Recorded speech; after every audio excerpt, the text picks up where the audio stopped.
Hello and welcome. Today we're going to talk about the movie called The Beekeeper, released in 2024. This film tells a story about a professional assassin who sets aside his peaceful honey-making activities to avenge an exploited friend's death. This video contains spoilers.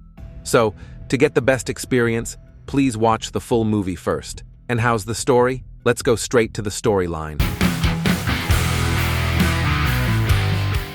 The story will focus on a man who works as a beekeeper named Adam Clay, who is doing his usual activities in a house owned by a woman named Mrs. Parker. It is known that Adam did rent a warehouse to be used as a place to run his honey-making business. When Adam was busy with his work, it was seen that inside the house, Mrs. Parker was also busy with her laptop.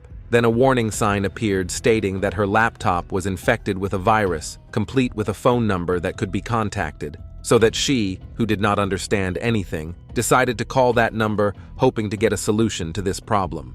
Hey, put it in my ear.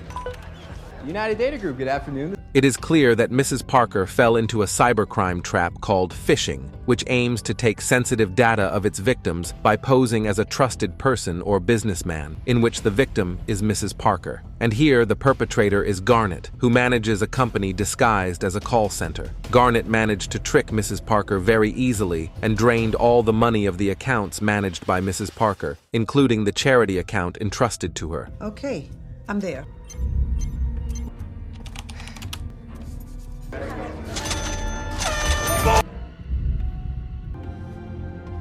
Back to Adam, who was packing the honey from his farm and intended to give a jar of honey to Mrs. Parker. But when he arrived there, he found Mrs. Parker was already dead. Don't move. And what are you doing in my mother's house? Adam spent a night behind bars and was eventually released due to not being proven guilty. Verona, who had misunderstood, met Adam at the warehouse to apologize for this mistake. Verona, who happened to be an FBI agent, said that she had been investigating this fraud case for 2 years, but there had been no progress due to the lack of leads. She got scammed. Her savings, her retirement, somebody emptied out all her accounts.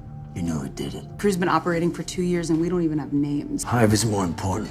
Then Adam continued his work, but it turned out he was seen taking a cell phone from one of his beehives and calling the place he had worked before. Adam headed to a building bringing 2 jerry cans of gasoline and said that he would burn the building.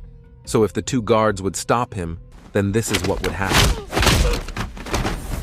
Upon arriving inside, Adam told them to get out, but they laughed at him. So he was forced to show his seriousness by beating up one of the employees and dousing all the computers with the gasoline he had brought.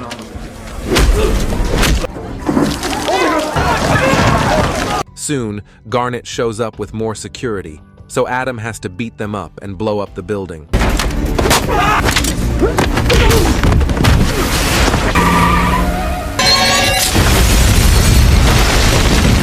Since the building where he managed was destroyed, Garnet reported it to his boss named Derek. I'm gonna hit you back, right? Then, Derek met one of his mom's trusted people, named Wallace, who had served in the government to solve the problem. But Wallace refuses to help him because he is too often making trouble. Then Derek contacted Garnet back to solve it himself by tracking down the victims in the last few days he conned one by one. Right, you understand? I'll get it done. By bringing 3 people, Garnet tracked Adam and found him. Before killing Adam, Garnet ordered his men to shoot Adam's beehive. Upon arriving at the warehouse, they destroyed the jars containing honey. When they went inside to kill Adam, this is what happened.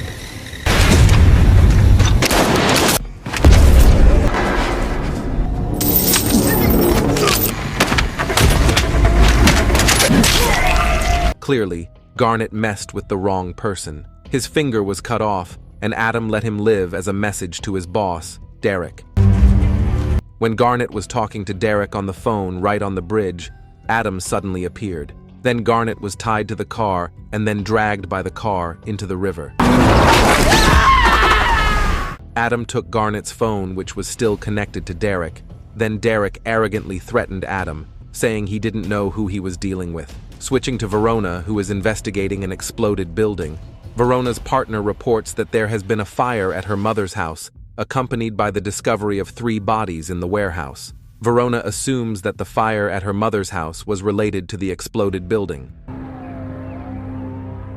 On the other hand, Derek is talking to Wallace, asking him to find out the person who dared to destroy his business. Then Wallace, who turned out to be a former high-ranking CIA official, called his acquaintance at the CIA to ask for help. And from his acquaintance, it was revealed that the US government once had a secret program called Beekeeper, aimed at restoring the proper order by any means, even if it meant killing the head of state. And Adam Clay is a retired Beekeeper agent who has never failed in his missions. Wallace was scared to hear that. Then Wallace asked his acquaintance at the CIA to send someone to kill Adam Clay. At the gas station, when Adam was filling up, suddenly he was attacked by someone who turned out to be a Beekeeper agent.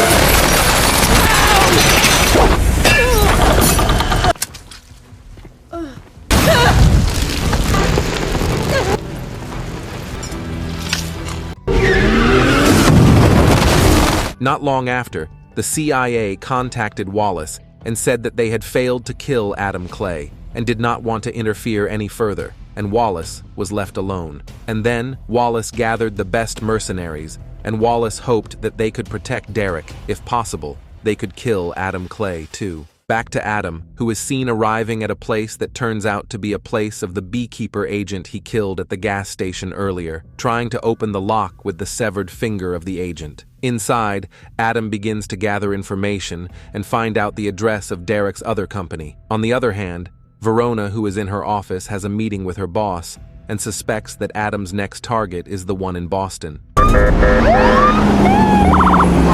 As the FBI forces enter the building, they are intercepted by Wallace's mercenaries and ask the FBI to stand guard outside. Set up a perimeter outside.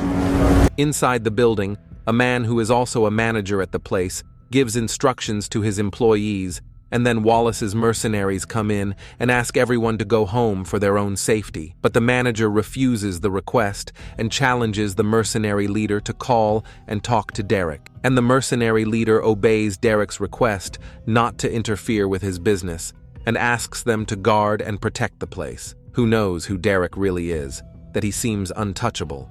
Outside the building, as the FBI stands guard, Adam unexpectedly appears among them.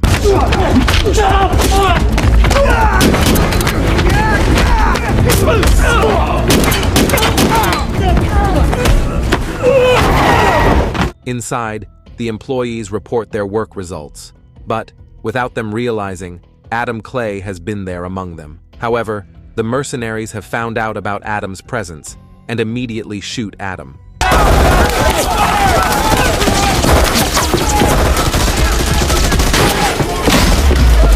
With his intelligence, Adam hid above the elevator. He deliberately lured the troops to chase him into the elevator.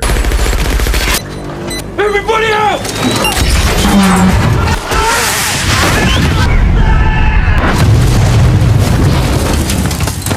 You're done. After finishing off the mercenaries, Adam goes back inside and interrogates the manager about who Derek is and where he lives. I don't know that. I know you're the middleman. Who's above you? These people, they're untouchable. Yes, Derek, what do you want? Hey, Mom. Let me show you. Nobody's untouchable. Verona and other FBI agents arrived, and Adam immediately left the scene. When Verona entered the manager's office, she and her partner were shocked to see the photo on the manager's laptop. Derek's joining me this weekend. Madam President? Thanks so much for coming all this way. It is revealed that Derek is the son of the recently inaugurated president. From the investigation that Verona conducted, another fact was found from Derek's illegal company, that all of the company's income was used to fund the president's campaign. You have a blank check. Good luck. The next day, there is a very tight security at the presidential residence. Verona arrives with her partner and is allowed to enter. Inside, Wallace is seen talking to Lazarus. Then Adam is seen cutting the iron culvert to sneak in. He hides under a truck carrying other mercenaries who have just arrived and manages to disable one of the guards and disguises himself as the guard.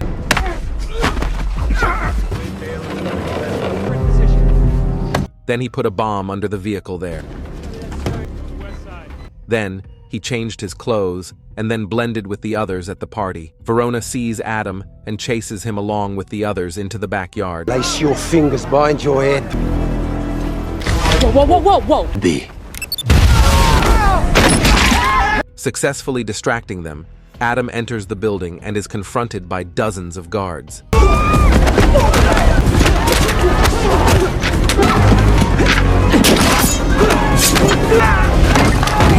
On the second floor, Adam confronts Lazarus, who is still alive, and a fierce fight ensues between the two. In a room, there is a conflict between Derek and his mother, where the mother does not know anything about what Derek has done all this time. The FBI director who is with them tries to calm Derek down, but Derek shoots him. On the other hand, Adam meets Wallace. He asks Adam to stop his actions, but Adam ignores him, then breaks Wallace's finger. Then he went to another room and found Derek with his mother. Derek panicked and acted stupidly by holding his own mother hostage. Verona came and asked Adam to surrender. However, Derek, who was also under the influence of drugs, wanted to kill his own mother, but was too slow for Adam to shoot him first, right in the forehead. Bye, Mom. Verona shouted at Adam while aiming at him, but she didn't shoot him and let him go, and Adam left the place to the seaside where he had prepared diving equipment to escape. And that's it. Don't forget to subscribe for more videos like this. Thanks for watching.